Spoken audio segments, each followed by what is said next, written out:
இனிக்குரிய devotion காக்கும் தூதர்கள் சங்கீதம் 91:11. நாட்டுல உயர்ந்த தலைவர்களுக்கு பிளாக் கேட் பாதுகாப்பு தராங்க. துப்பாக்கி ஏந்திய கமாண்டோக்கள் அந்த தலைவர்கள் எங்கு சென்றாலும் அவங்கள சூழ்ந்து நிற்கிறாங்க. எந்த திசையில் இருந்தும் எதிரிகள் தாக்காதபடி அவங்கள பாதுகாக்கிறாங்க. ஆனாலும் எதிரிகளுடைய தாக்குதலிலிருந்து முழுமையான பாதுகாப்பை அவங்களால தர முடியல.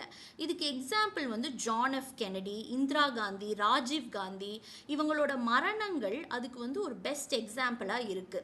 ஆனா அதை காட்டிலும் ஒரு மேலான பாதுகாப்பை கர்த்தர் நமக்கு தந்திருக்கிறார் அப்படின்னு நம்ம அறிஞ்சிருக்கோமா? ஆமா, உண்மையாவே இவ்வளோ கமாண்டோஸ் தர முடியாத பாதுகாப்பை சாதாரண பிள்ளைகளாகிய நமக்கு அவர் தூதர்களை கொண்டு பாதுகாக்கிறார் அப்படிங்கிறது எவ்வளோ ஆச்சரியமான விஷயம். அதை நம்ம உணர முடியாம போகலாம், நம்ம கண்கள் அந்த பாதுகாப்புக்கு தெரியாம இருக்கலாம். ஆனாலும் இது பொய் அல்ல.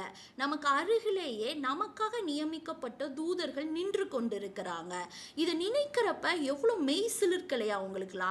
சங்கீதம் 91:11 மீண்டும் வாசிச்சு பாருங்க. நாம செல்லும் எல்லா இடங்களுக்கும் தூதர்கள் நம்மோடு வரும்படி அவர் தூதர்களுக்கு கட்டளை கொடுத்திருக்கிறார் அப்படின்னு சொல்லுது. அதனால தைரியமா இருங்க. நம்ம பிள்ளைகள், நம்ம குடும்பத்தினர் எல்லாரும் அவங்க எங்கிருந்தாலும் அவர் தம் தூதர்கள் மூலமா பாதுகாத்து கொள்வார். இதுக்கு ஒரு பெஸ்ட் எக்ஸாம்பிள், ஒரு உண்மை சம்பவத்தை நம்ம இப்போ பார்ப்போம். பிரிட்டிஷ் எக்ஸ்பிரஸ் ரயிலில் வெகு வேகமாக ஒரு நள்ளிரவில் லண்டன் மாநகரை நோக்கி அந்த ரயில் விரைந்து கொண்டிருக்கு.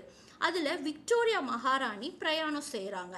எதிரில் தென்பட்ட ஒரு காட்சியை கண்டு அந்த ரயிலோட ஓட்டுநர் ஷாக் ஆகிறாரு. உடல் முழுவதும் கருப்பு துணியால் மூடியிருந்த ஒரு வினோத உருவம் சற்று தொலைவில் தண்டவாளங்களுக்கு நடுவில் நின்று கொண்டு தன் கைகளை மேலும் கீழுமாக அசைத்து கொண்டிருக்கிறத பார்க்குறாரு. திடுக்கிட்ட அவரோட பிரேக்கை உடனே அழுத்தி பிடிக்கிறாரு. ஓட்டுநரும் அவருடன் பணியாற்றி கொண்டிருந்த ஊழியர்களும் இறங்கி அந்த உருவத்தை சுற்றும் முற்றும் தேடுறாங்க. ஆனால் எவருமே அங்கே இல்லை. குழப்பம் அடைகிறாங்க. அந்த ஓட்டுநர் அந்த தண்டவாளத்தில் சற்று தூரம் சென்று பார்த்தப்ப கண்ட காட்சி அவரை தூக்கி வாரி போடுது. எதிரில் இருந்த தண்டவாளம் முழுவதுமே அடித்து செல்லப்பட்டு அதன் மேலே வெள்ளம் ஓடிட்டு இருக்கு.